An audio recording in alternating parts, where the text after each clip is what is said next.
Quelques jours se passèrent dans un calme apparent. Edmée se disait souffrante et sortait peu de sa chambre. Monsieur de la Marge venait presque tous les jours, son château étant situé à peu de distance.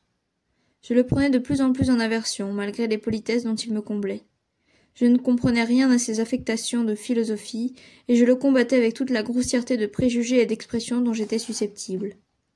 Ce qui me consolait un peu de mes souffrances secrètes, c'était de voir qu'il n'était pas reçu plus que moi dans les appartements d'Edmée. Le seul événement de cette semaine fut l'installation de Patience dans une cabane voisine du château. Depuis que l'abbé Aubert avait trouvé auprès du chevalier une existence à l'abri des persécutions ecclésiastiques, il n'y avait plus pour lui de nécessité à voir secrètement son ami le cénomite. Il l'avait donc vivement engagé à quitter le séjour des bois et à se rapprocher de lui. Patience s'était fait beaucoup prier. Tant d'années passées dans la solitude l'avaient tellement attaché à sa tour Gazeau qu'il hésitait à lui préférer la société de son ami.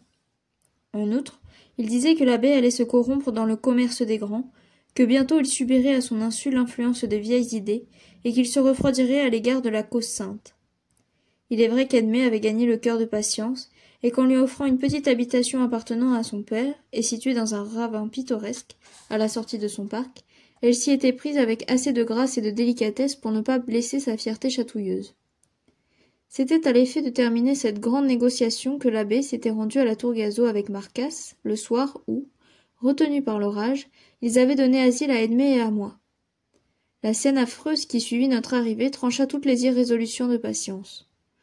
Enclin aux idées pythagoriciennes, il avait horreur du sang répandu. La mort d'une biche lui arrachait des larmes, comme au Jacques de Shakespeare. À plus forte raison, les meurtres humains lui étaient impossibles à contempler, et du moment que la tour Gazeau eût été le théâtre de 2 morts tragiques, elle lui sembla souillée, et rien n'eût pu le décider à y passer une nuit de plus. Il nous suivait à Sainte-Sévère, et bientôt il laissa vaincre ses scrupules philosophiques par les séductions d'Edmée. La maisonnette dont on lui fit accepter la jouissance était assez humble pour ne pas le faire rougir d'une transaction trop apparente avec la civilisation.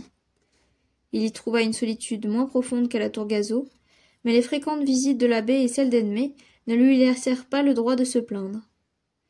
Ici le narrateur interrompit de nouveau son récit pour entrer dans le développement du caractère de mademoiselle de Mauprat.